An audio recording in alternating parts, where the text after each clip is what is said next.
तो Michael H heart की किताब तारीख की 100 बाअसर तरीन शख्सियात पर हमारी गुफ्तगू का सिलसिला जारी है और आज हम तीसरे हिस्से में कदम रख रहे हैं। इस बार हम उन शख्सियात को देख रहे हैं जो हार्ट की फहरिस्त में 19वीं यानी 19 से 30वीं यानी 30 पोजीशन पर हैं। जी हाँ।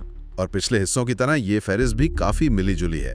इसमें साइंसदान हैं, सियासी रहनुमा हैं, मजहबी मुस्लिहीन भी हैं, मौजिद भी और फ़लसफ़ी भी। बिल्कुल, और ये वाकई एक दिलचस्प ग्रुप है क्योंकि इसमें तारीख के मुख्तलिफ शोबों से लोग शामिल हैं। तो आइए इस दिलचस्प ग्रुप में शामिल शख्सियात और उनके असरात का ज़रा गहराई से जायज़ा लेते हैं। ज़रूर, और इस ग्रुप की ख़ास बात यह है कि यहाँ हमें नज़र आएगा कि कैसे मुख्तलिफ शोबों के काम एक दूसरे पर असरअंदाज होते हैं। शुरुआत करते हैं 19वें नंबर से।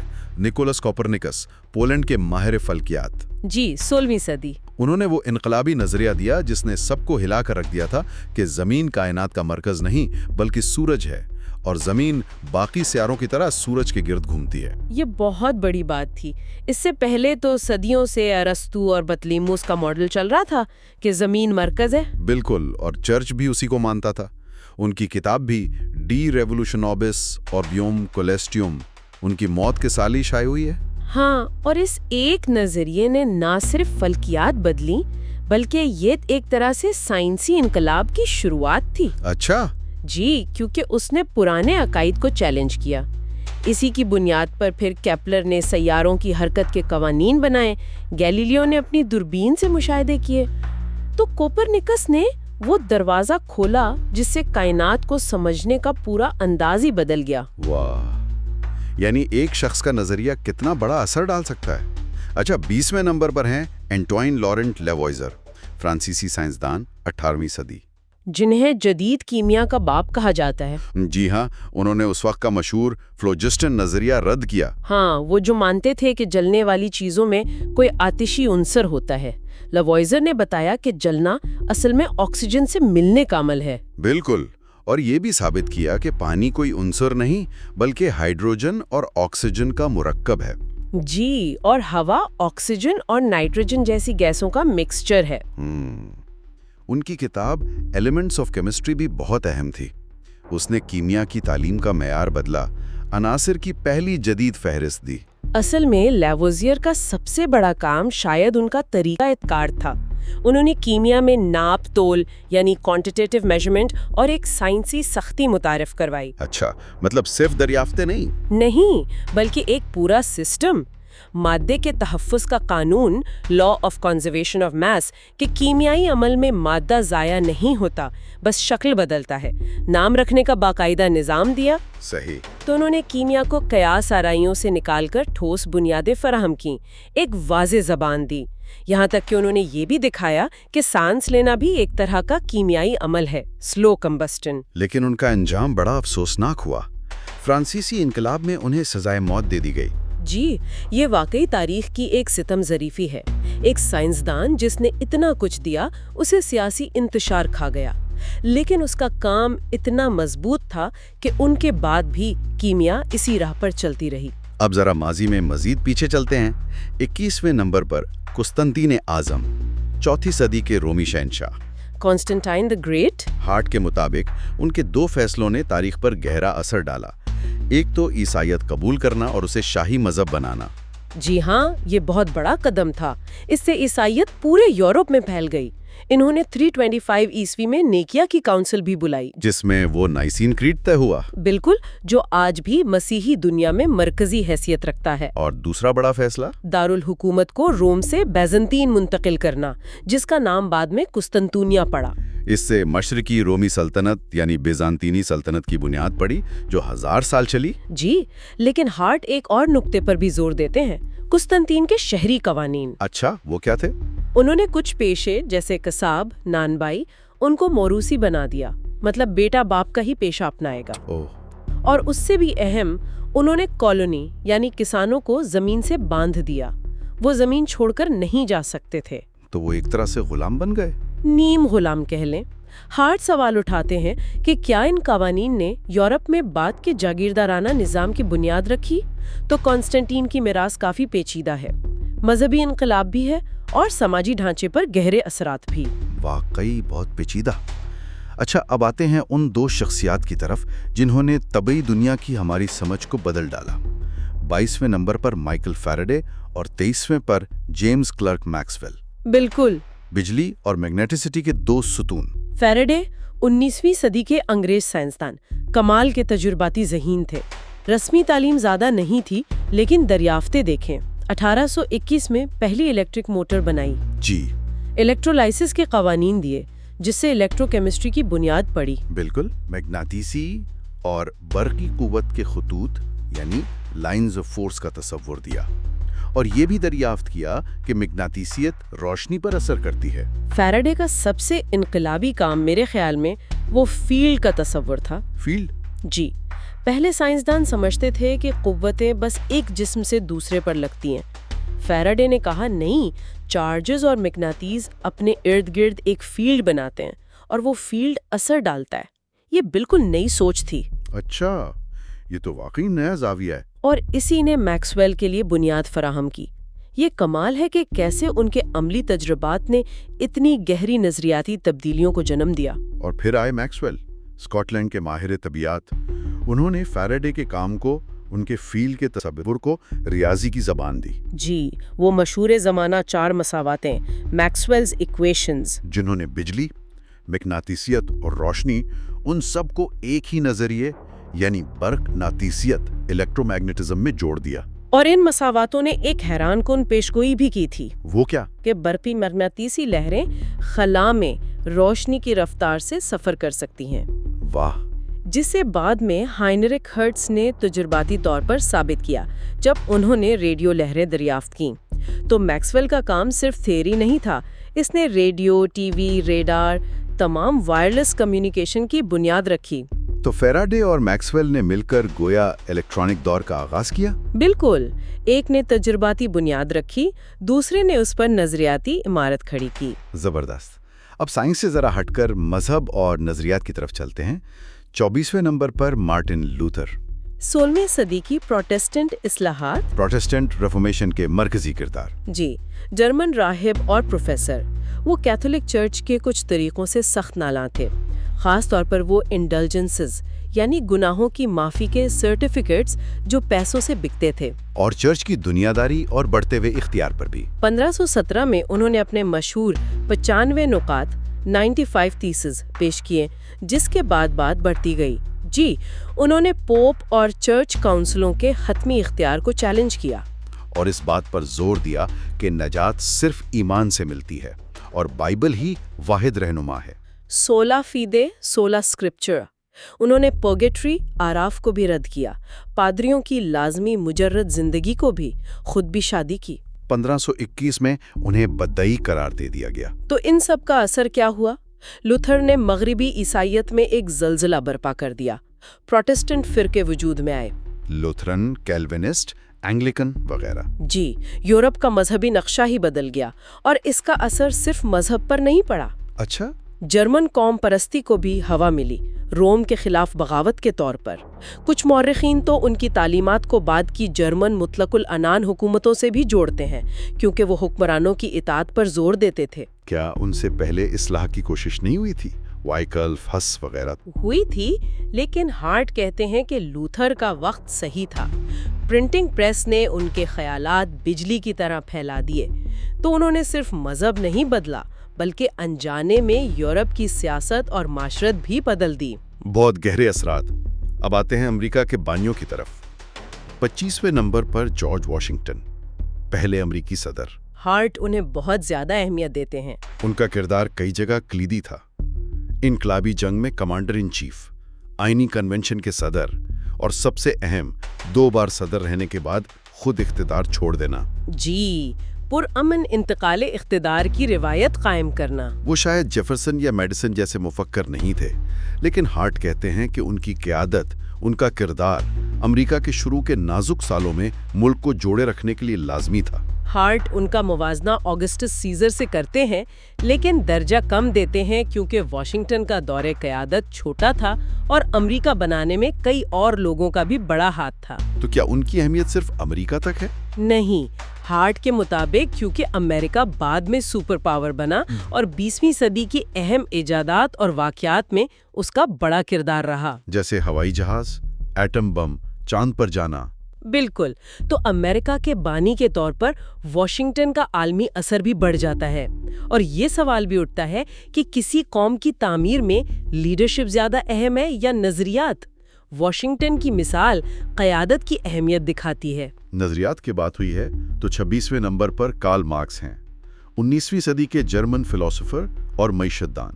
کمیونزم اور سوشلزم کے سب سے با اثر نظریہ دان۔ ان کی کتابیں کمیونسٹ مینیفیسٹو اینگلز کے ساتھ اور داس کیپٹل نے دنیا بدل دی۔ جی، ان کے بنیادی نظریات تھے تاریخ کی مادی تشریح، طبقاتی جدوجہد اور سرمایہ داری کا تجزیہ، خاص طور پر وہ قدر زائد سرپلس ویلیو کا تصور کہ مزدور کی محنت کا پھل سرمایہ دار لے جاتا ہے۔ بالکل، اور انہوں نے پیشگوئی کی کہ آخر میں کمیونسٹ انقلاب آئے گا۔ ان کے نظریات کا اثر تو بہت زیادہ ہوا، لیکن اکثر تباہ کن بھی رہا۔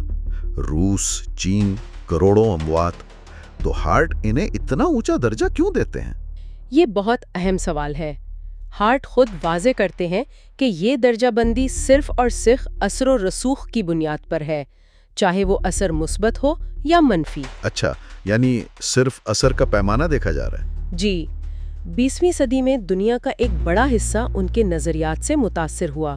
کمیونسٹ حکومتیں بنی، کروڑوں لوگ ان تحریکوں کا حصہ بنے، لیکن یہ بھی حقیقت ہے کہ اس عمل میں بے پناہ تباہی ہوئی، جنگیں، جبر، قحط۔ ہارٹ خود تقریباً 100 ملین اموات کا ذکر کرتے ہیں۔ جی ہاں، اور وہ یہ بھی مانتے ہیں کہ اس کی ذمہ داری صرف مارکس پر نہیں بلکہ لینن، اسٹالن، ماؤ جیسے رہنماؤں پر بھی ہے، جنہوں نے ان نظریات کو اپنے طریقے سے نافذ کیا۔ نظر ثانی شدہ ایڈیشن میں ہارٹ نے مارکسزم کے سوال کا بھی ذکر کیا، لیکن ان کے مجموعی اثر کو پھر بھی بہت اہم مانا۔ مارکس کی کہانی یہ دکھاتی ہے کہ نظریات کا اثر کتنا گہرا ہو سکتا ہے اور ان کے عملی نتائج کتنے پیچیدہ اور بعض اوقات تباہ کن۔ اب ٹیکنالوجی کی طرف واپس آتے ہیں 27ویں نمبر پر، رائٹ برادران، آرول اور ولبر رائٹ۔ ہوائی جہاز کے موجود؟ جی، امریکہ میں سائیکل کی دکان چلاتے تھے لیکن پرواز کا شوق تھا۔ انہوں نے لیلین تھال، چانوٹ، لینگلی جیسے پہلے لوگوں کے کام کو بھی پڑھا۔ ان کی کامیابی کا اصل راز کیا تھا؟ وہ 3 محوری کنٹرول سسٹم، یعنی جہاز کو اوپر نیچے، دائیں بائیں اور گھومنے، تینوں طرح سے قابو کرنا۔ اچھا، یہ چیز پہلے کوئی حل نہیں کر پایا تھا؟ بالکل، انہوں نے نہ صرف یہ سسٹم بنایا بلکہ ہلکا انجن اور بہتر پروپیلر بھی خود ڈیزائن کیے۔ اور دسمبر 1903 میں وہ پہلی کامیاب پرواز کی۔ جی، کٹی ہاک میں۔ 1905 تک ان کا فلائر 3 پہلا عملی جہاز بن چکا تھا۔ لیکن کیا دنیا نے فوراً مان لیا؟ نہیں، شروع میں کافی شک تھا، خاص طور پر امریکہ میں، لیکن 1908 میں جب ولبر نے پیرس میں پروازیں کیں تو سب مان گئے۔ اور ہوائی جہاز نے تو 20ویں صدی بدل دی، سفر، تجارت، جنگ، سب کچھ۔ اور خلا تک جانے کا راستہ بھی اسی سے نکلا۔ ہارٹ کہتے ہیں شاید یہ پرنٹنگ پریس یا بھاپ کے انجن جتنی بنیادی تبدیلی نہ ہو، لیکن پھر بھی بہت بڑی ایجاد ہے۔ انہوں نے صرف مشین نہیں بنائی، انسان کا صدیوں پرانا خواب پورا کیا۔ بالکل۔ اچھا، ایجادات سے اب فتوحات کی طرف۔ 28ویں نمبر پر چنگیز خان، 13ویں صدی کے عظیم منگول فاتح۔ جی، اصل نام تیموجن، بڑے مشکل حالات سے اٹھے اور پھر منگول قبائل کو متحد کیا۔ 1206 میں چنگیز خان بنے، اور پھر وہ فوجی مہمات شروع کی جنہوں نے دنیا کا نقشہ بدل دیا۔ شمالی چین، خوارزم شاہی سلطنت، جو آج کا ایران، وسطی ایشیا، افغانستان ہے۔ جی، روس، شمالی ہندوستان، ان کے جانشینوں نے سلطنت کو مزید پھیلایا۔ قبلائی خان نے چین میں یوان خاندان کی بنیاد رکھی۔ یہ تاریخ کی سب سے بڑی متصل زمینی سلطنت تھی۔ جی ہاں، مشرقی یورپ سے کوریا تک۔ لیکن یہ سلطنت تو قائم نہیں رہی۔ نہیں، جلد ہی ٹوٹ گئی مختلف خانات میں، لیکن ان ریاستوں میں منگول اثر صدیوں تک رہا۔ روس میں گولڈن ہورڈ، ہندوستان میں مغل، جو بابر کے ذریعے چنگیز اور تیمور دونوں سے جڑے تھے۔ ہارٹ ان کا موازنہ سکندر، نیپولین، ہٹلر سے کرتے ہیں اور کہتے ہیں کہ شاید چنگیز خان کا اثر سب سے زیادہ دیر پا تھا۔ وہ اس بات پر زور دیتے ہیں کہ یہ سب ان کی ذاتی قیادت کے بغیر ممکن نہ تھا۔ یہ حیرت انگیز ہے کہ ایک خانہ بدوش معاشرے سے اٹھ کر ایک شخص نے اتنی بڑی سلطنت کیسے بنا لی۔ اب فوجی فتوحات سے معاشی نظریات کی طرف 29ویں نمبر پر ایڈم سمتھ، 18ویں صدی کے اسکاٹش فلاسفر، جدید معاشیات کے باپ۔ ان کی کتاب دی ویلتھ آف نیشنز 1776 میں شائع ہوئی، ایک سنگ میل۔ جی، اور ان کا سب سے مشہور نظریہ وہ غیر مرئی ہاتھ، انویزیبل ہینڈ، کہ جب لوگ اپنا ذاتی فائدہ دیکھتے ہیں تو انجانے میں پورے معاشرے کا بھلا ہو جاتا ہے۔ بالکل، یعنی آزاد منڈی خود ہی سب منظم کر لیتی ہے۔ اسی لیے انہوں نے لیسے فیئر یعنی کم سے کم حکومتی مداخلت کی بات کی۔ آزاد تجارت، مسابقت کی اہمیت اور محصولات اور اجارہ داریوں کی مخالفت کی۔ جی، لیکن وہ کاروباری طبقے سے بالکل ناواقف نہیں تھے، جانتے تھے کہ وہ آپس میں مل کر قیمتیں بڑھانے کی کوشش کرتے ہیں۔ انہوں نے اس کی مذمت کی۔ اچھا، ایک اور دلچسپ بات، وہ مالتھس یا ریکارڈو کی طرح مایوس نہیں تھے کہ مزدوروں کی اجرتیں ہمیشہ کم رہیں گی۔ وہ سمجھتے تھے کہ پیداوار بڑھنے سے اجرتیں بھی بڑھ سکتی ہیں۔ تو ان کے نظریات کا مجموعی اثر کیا رہا؟ بہت گہرا اور دیرپا۔ 19ویں صدی اور اس کے بعد کی معاشی پالیسیوں، سرمایہ داری کی ترقی، سب پر ان کا اثر ہے۔ آج بھی مغربی معاشی فکر کی بنیاد ان کے خیالات پر ہے۔ ان کی تحریر بھی بہت واضح تھی، جس سے ان کے نظریات پھیلے۔